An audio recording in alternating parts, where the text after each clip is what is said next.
The Forked Ways. Chapter 8. Forest.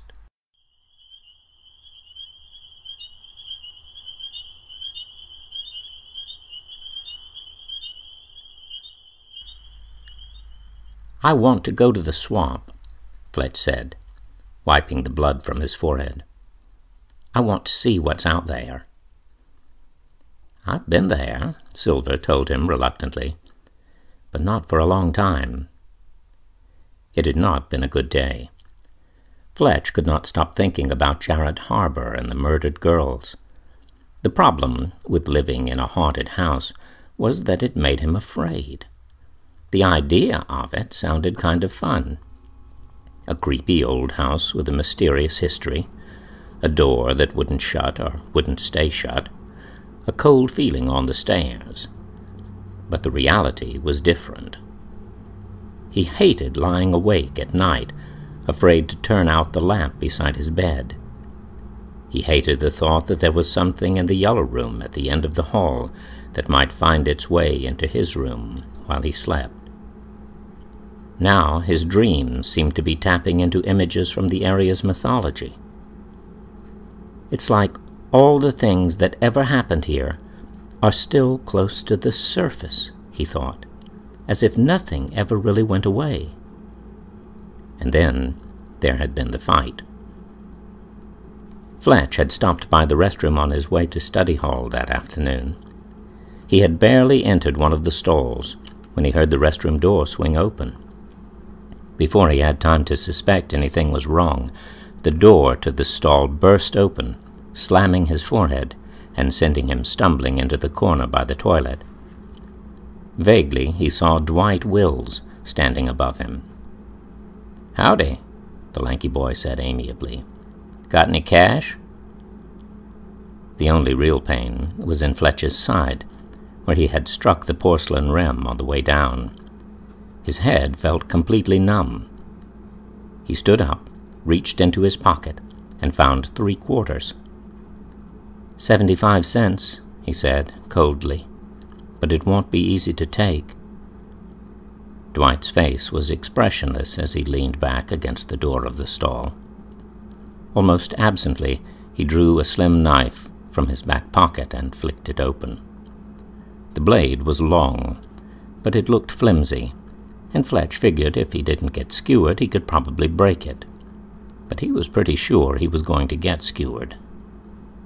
As Dwight lunged toward him, Fletch kicked out blindly, hopelessly off balance. In a flash, the taller boy had wedged his head beneath his arm, the blade of the knife pressed against Fletch's throat. 75 cents, he hissed. "If you don't want another mouth, you'd better come up with more than that."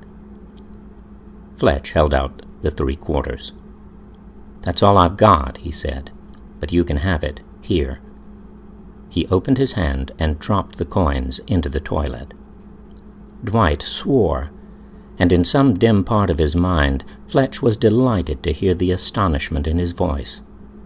The knife bit into his throat. A dark flower of rage cleared away the haze of fear.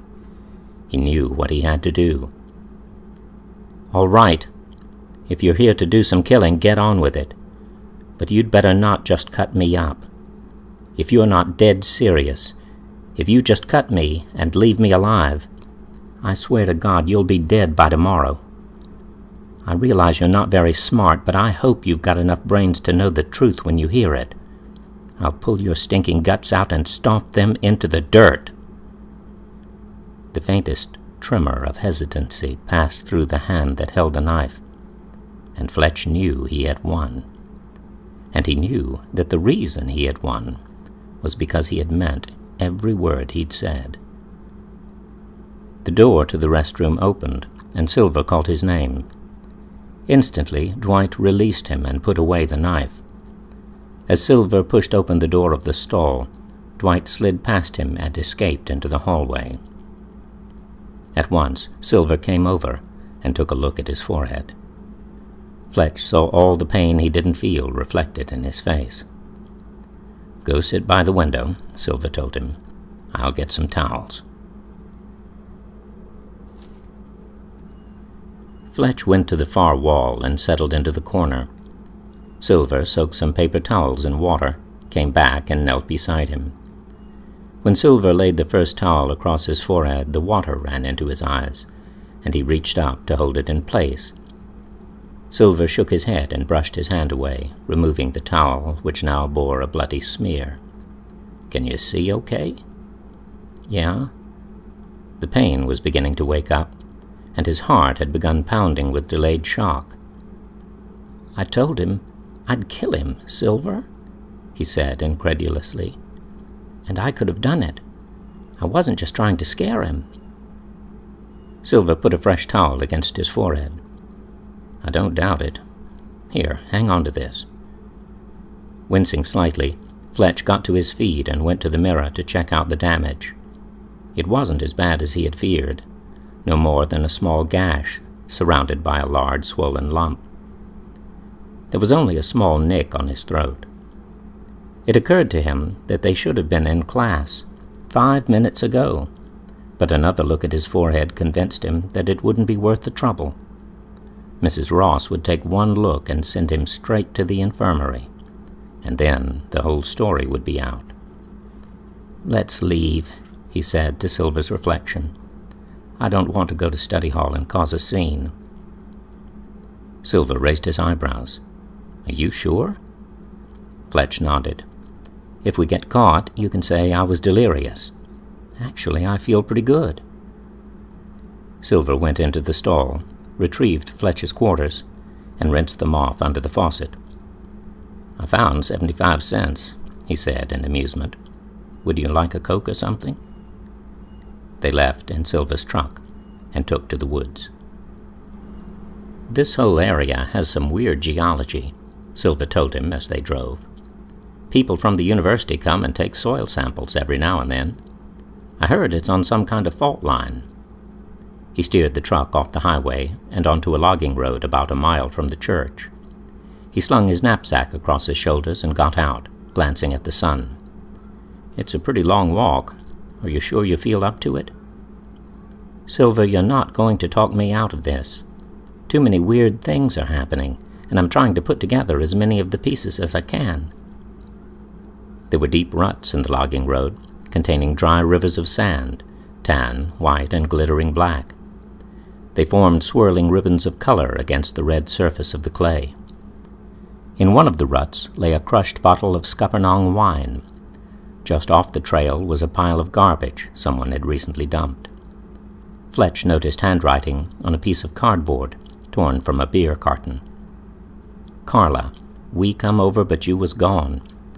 We was going to spend the 4th with you and Cotton and Dwight. We waited about 2 hours on you all, and I brought a ham and stuff to cook. Ruby and Janice." "Very creepy indeed," said Silver. "The day you get into a fight with Dwight Wills, we happen to stumble on the place where his parents dumped their trash." "See," Fletch told him, "this means we're on the right track. It's like following clues in Scooby-Doo." He put the note in his pocket. Silver stopped and held up his hand for silence. "Smell that?" he asked. "What, the Scuppernong wine?" "No, you dope. Sniff the air." Fletch sniffed and thought he caught a faint whiff of horses. There was a steady, high-pitched drone like an electric power saw in the upper branches of one of the pines. Off in the woods, he heard a bobwhite calling hopefully. Then, from somewhere close by, came a hoarse snort that sounded a little like Godzilla with a bad cold. "It's deer," whispered Silver. "They're not far off." "Can you pat one of those on the head, the way you did the snake?" "Don't know. I've never tried." They didn't catch sight of them, and Fletch was disappointed. So far, he had only seen deer from the car, leaping pasture fences or standing in solemn groups at the edge of the trees. 20 minutes later, they came to the area where Josh Avery had been cutting timber. Halfway up a sparsely covered slope, a fresh logging road had made a gash across the face of the hill. The frying air was sharp with the odor of sap, which oozed like amber blood from the mangled trunks and branches. Silver's mouth grew tight. He walked over to the riven trunk of a scrawny pine and touched the running wound. "That's the swamp, down there." Below lay a wide valley with a brown stream snaking through it. As they picked their way down the hill, Fletch heard the incessant voices of hundreds of small frogs. For some reason, he had expected the place to be lifeless, and that was not the case at all. Tiny bronze dragonflies danced above the lazy water. A few box turtles sunned on a smooth slope of dry mud. Not far from the bank, a snow-white heron stood as still as a statue. Though the older trees were ravaged and bare of leaves, the whole area was thick with water iris, cattails, and dense tough grass. A haze lay over the valley, but Fletch saw no sign of smoke, and the water itself was quite cool, the color of weak coffee. "This is magnificent," he exclaimed. "It isn't a gloomy place at all." "This is just the part where Vagabond Creek runs into it," Silver explained. "See that hill way over yonder? The swamp spreads out in the valley beyond, and it gets bigger. You'd have to have wading boots to get very far." "Can we hike along the edge of the stream?" "If you want, but not too far. It'll be time to start back soon." As they followed the stream deeper into the swamp, he noticed a faint metallic odor, different from the smell of rotting vegetation. The air grew heavy, and a sense of being trapped stole over him. Fletch recognized the approach of what he had come to think of as the tide. There were ways of thinking and breathing which could fit into the hole and stop the flood for a minute or two, but the tide was persistent and continued to eat away at his defenses. Silver's presence seemed to intensify the threat, and suddenly he knew he had to get away. His foot skidded on a loose stone and he nearly fell, but Silver grabbed his arm and steadied him. Fletch offered him a weak smile, then nausea and dizziness washed over him, followed by a shroud of ringing blackness. He had to sit down. "What's wrong?" Silver asked. His voice sounded unbearably real. "Do you feel dizzy?" "Sort of," he managed. "Go on, I'll come along in a minute." "I'm not leaving you, Fletch. Not here." "No, Silver, please," he insisted.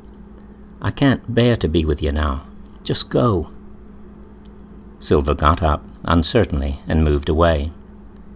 Alone, sitting by one of the narrow stretches of water, Fletch dug his fingers into the cool earth and cursed the tide to its malignant roots.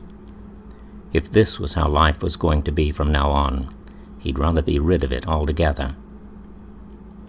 The haze over the swamp moved, trembled, as if in anticipation, and a crow rocketed up from one of the dead trees, screaming in anger. "You're out there, aren't you?" Fletch whispered. "And you want me out there too, under the water, under the mud, not breathing." Finally, he got to his feet and followed Silver's trail. He found him in a clear area beneath a tall white pine. He was rolling something which looked like crumbled pine needles between his fingers. He stood up as Fletch approached, his features taut and worried. Without warning, Fletch was hit by another wave of dizziness. "No luck," he breathed. "It's coming back." Instantly, Silver was at his side. Fletch tried to pull away, but Silver held him still. "Put this in your mouth," he snapped. "Don't swallow it. Here, open up." He forced a wad of something into his mouth. It was bitter and sharp and burned his tongue. "Now spit it out," he ordered. "Fast." He didn't have to tell him twice. "I'm going to die now for sure," Fletch spluttered. "What is that stuff?"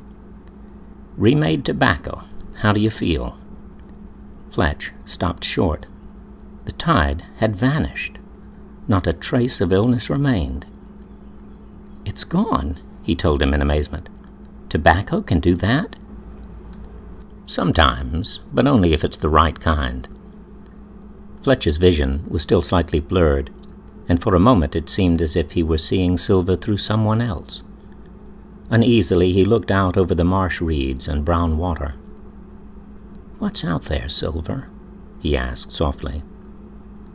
"Ghosts," he replied, and worse things. Devils, maybe. Things have a way of shifting back and forth. He slung his knapsack over his shoulder. Come on, I'll show you something. They didn't have to go much farther.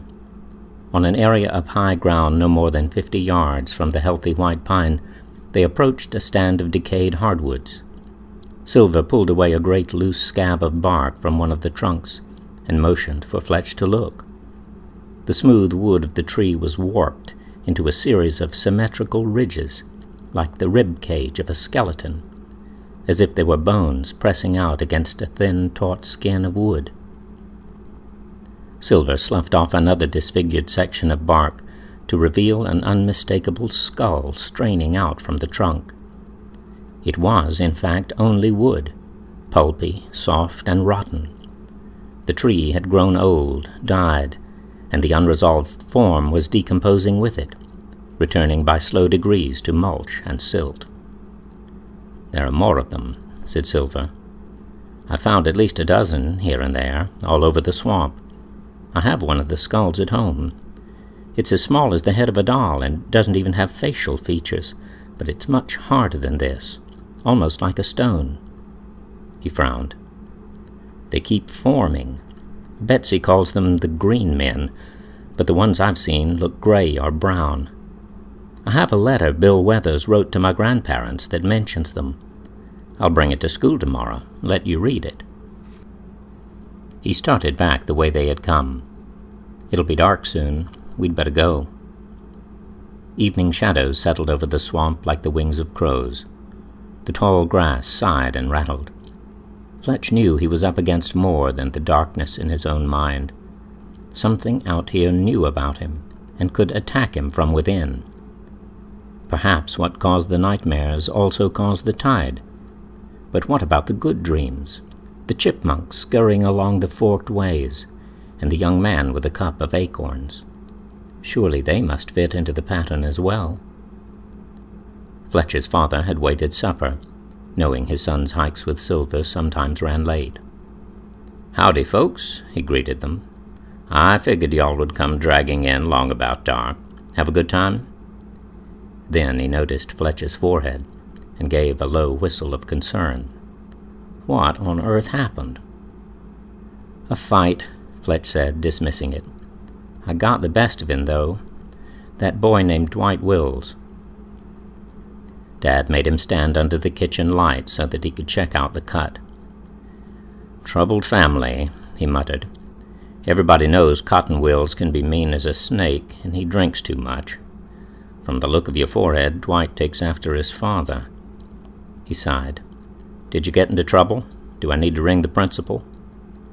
"No, I didn't tell anyone it happened." "Well, go doctor it up, then we'll have supper. How about some spaghetti, Silver? Got enough to feed 5,000. "Thank you, Mr. Forrester, but I'd better get home." "All right, but only on one condition.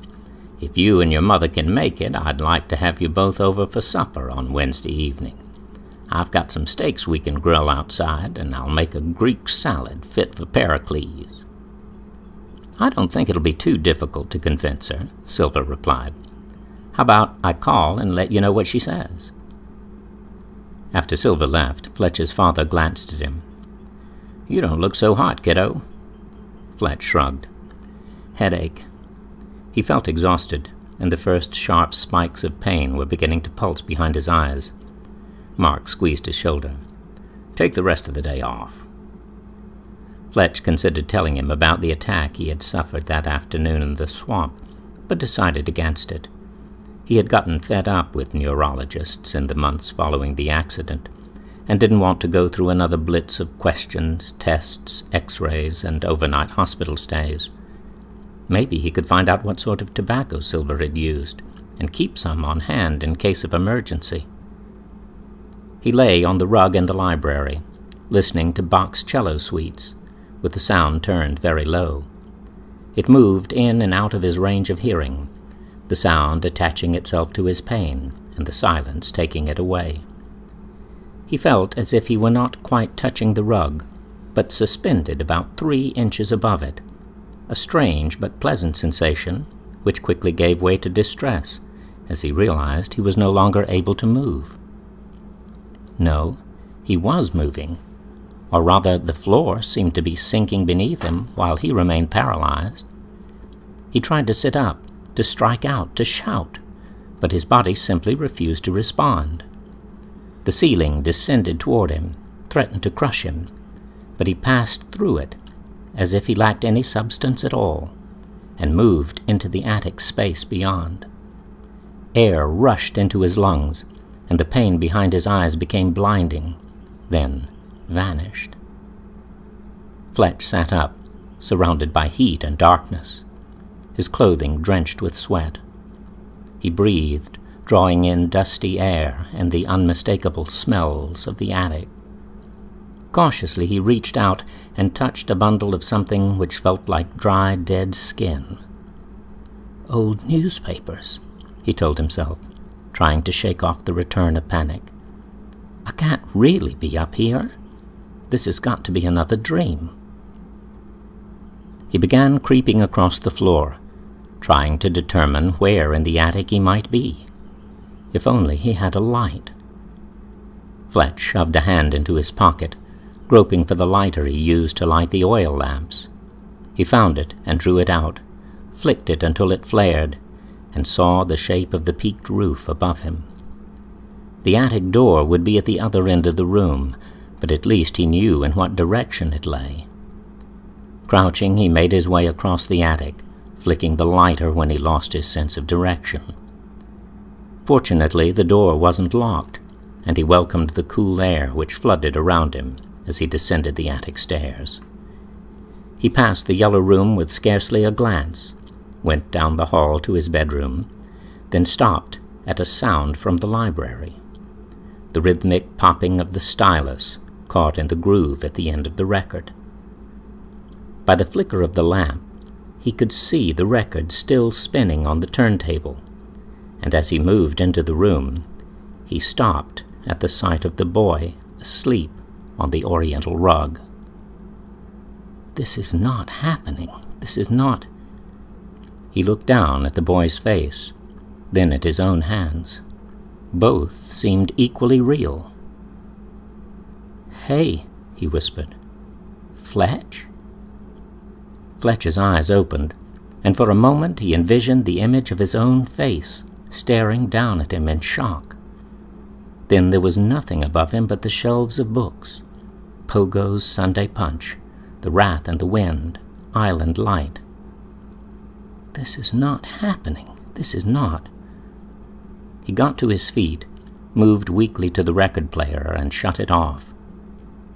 He lifted the record of Britten's cello suites and returned it to its cardboard sleeve. His headache was gone, at least.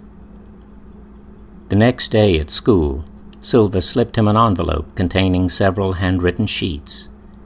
As soon as he got to his first class, he quietly opened the letter and began to read. Dear Justin and Margaret, thank you for being so kind as to come down from Ocala to help us out. I think maybe it's best if I write down what I remember from so many years ago when I got lost. Betsy and I were over at the Forks, not a good distance from Avery's blacksmith shop. I recollect there was a coon hunt that evening, and we were listening out for the hounds. About 10 o'clock it must have been, but not much later, we saw a meteor which looked to strike in the swamp way off beyond the lake. It turned out to have actually hit 30 miles or more away. Not knowing it was that far off, the next day I went down to the swamp, thinking to find the place where it hit. I'd not been very deep in there before, and it was harder to get around than I had planned on. When it began to get dark, I got to thinking about the old wog that lived in the swamp and 8 people who got lost.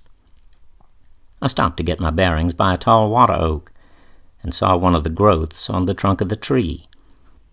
I had heard that such as that were to be found there, but this was the first one I had ever seen for myself, and it gave me the fan-tods just to look at it. I've been of the suspicion since that some of those things can move about. When it was nigh too dark to see, I came on a tumble-down building I thought was some old stone mule shed covered in bushes.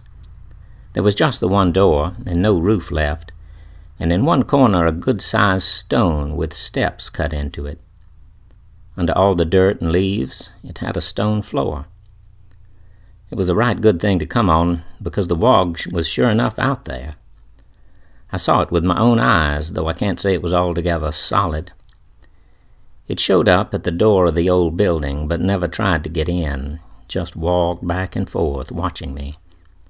Once it looked to have gone away, but before I got brave enough to leave, it came back and rolled something in the door, which I saw was a human skull. It wasn't made of wood, either. It looked fresh, and still had a good deal of the scalp left on. More I wish I could forget. Then the wog did leave, but it was so late I knew I could never find my way out before morning.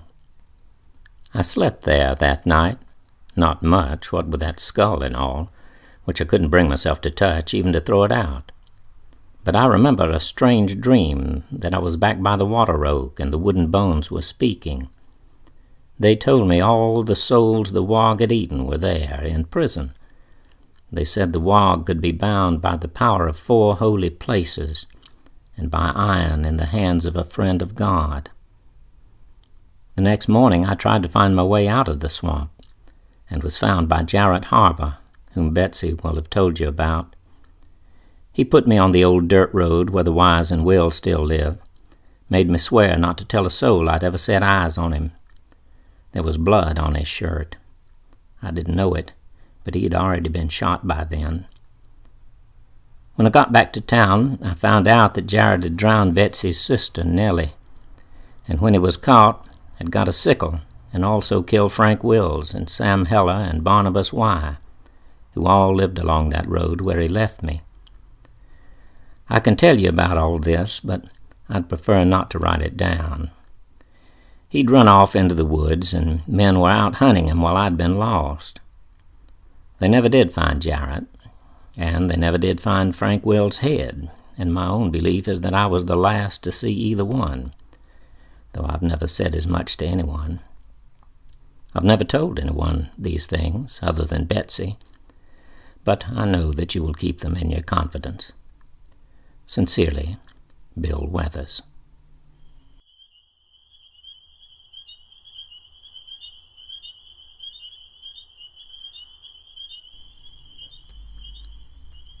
His Future with Us Here. Mark Forrester entered the co-op at the corner of Rowan Street.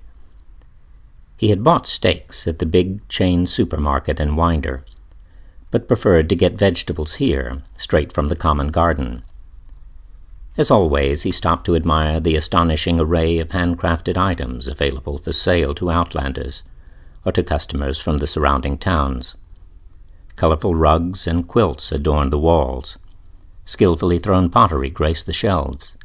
Scented soaps and candles filled the shop with the fragrance of spices. There was jewelry of hammered silver, intricate beadwork of wood, stone, and flame-worked glass. In one corner stood a counterbalance loom, where Louise Harbor wove blankets, caps, and clothing. Everything in the shop was made by someone in assembly, from the jars of honey and preserves at the counter to the hickory table and chairs by the door. And to Mark, though he had grown up in this environment, the most amazing thing of all was that to people of assembly, all these items were available for free. He nodded to Landry Y., who was bringing in a wooden crate filled with glass milk bottles, sealed with cardboard caps. Louise and Captain Harbor had paused in stocking the shelves to measure out some cornmeal for Betsy Weathers. "Preacher, good afternoon," Louise called. "Good afternoon, ladies. Cap." Betsy turned at the sound of his voice. "Mark, I've been by to see Florence and Josh. He's able to use his fingers and bend his wrist." They exchanged pleasantries as Mark selected fresh vegetables. Before she left the co-op, Betsy drew him aside. "I'd like to come by, talk with you about Fletch if you have some time." Mark raised his eyebrows. "Why, certainly. Is everything all right?" "Oh, he's done no wrong. He's a fine boy. It'll do him good to be here. Good for the community as well. But I suspect you knew I'd be coming to you eventually to ask about his future with us here." Mark felt a trace of fear, like a drip from an icicle. "Betsy, I'll be glad to talk with you about it, but you already know my feelings about such things. They aren't likely to change, especially as far as Fletch is concerned." "I suppose not." She rolled the sack of cornmeal more tightly closed. "Have you talked with him at all?" "Just a little bit. I don't think there's any hurry. He's been through a lot. Needs time to settle in." "Don't wait too long." "Betsy," Mark hesitated, Is there anything the matter? Are we in for some kind of trouble?" The old woman nodded wearily. He could see the wisdom and patience in her eyes, but even deeper was a look he had never noticed before. Something haunted.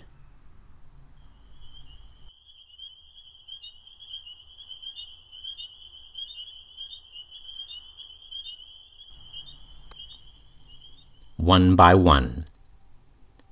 Dwight Wills swung down off the school bus and angled around the edge of the property toward the chicken house. Through the screens of the front room windows, he could hear the buzz and clatter of a television game show. The truck was parked in the yard, and Dwight figured that this late in the day his father was bound to be home from work. In the front yard, the mongrel chained to the fence barely lifted its head. Dwight hoped it wouldn't start barking and attract attention. If he could manage to stay outdoors until his mother came home, his father would take less notice of him. Dwight was only 14, but tall and big-boned. Not skinny like that little pissant in 10th grade. That boy was crazy, and Dwight didn't like crazy. Dad had said something about him being part black, and that didn't surprise Dwight at all. Little Creep had soft, kinky hair like a girl, and something about him just didn't look right. No wonder he had started hanging out with that half-breed. Dwight scarcely knew what to make of Silver Kendall, but he was afraid of him. The blazing look in Silver's eyes when he had stepped into the lavatory stall had unnerved him. He'd seen that same look in his father's eyes too many times to mistake its intent. Dwight knew which boys he could intimidate and which ones he couldn't. The scared ones he picked on when he could. The others he avoided. Up until today, he would have put the Forrester boy in the first group, but now he wasn't so sure. He'd have to play things carefully for a week or two, see whether tormenting him would even be worth the effort. Back beyond the chicken house, a tumble-down mule shed lay just within the edge of the woods, overgrown with blackberry brambles. A carefully concealed trail led to the rear of the ruined building, and there Dwight had cleared a small hollow in the thicket. He could reach through a gap in the wall to an inner shelf where he kept a metal ammunition chest from the Second World War. It had been made to hold .30 caliber rounds. Now it provided just enough space to conceal a couple of packs of smokes, a lighter, and 6 paperback books. The shed was filled with dusty glass jugs, left over from the days when his grandfather had run bootleg whiskey.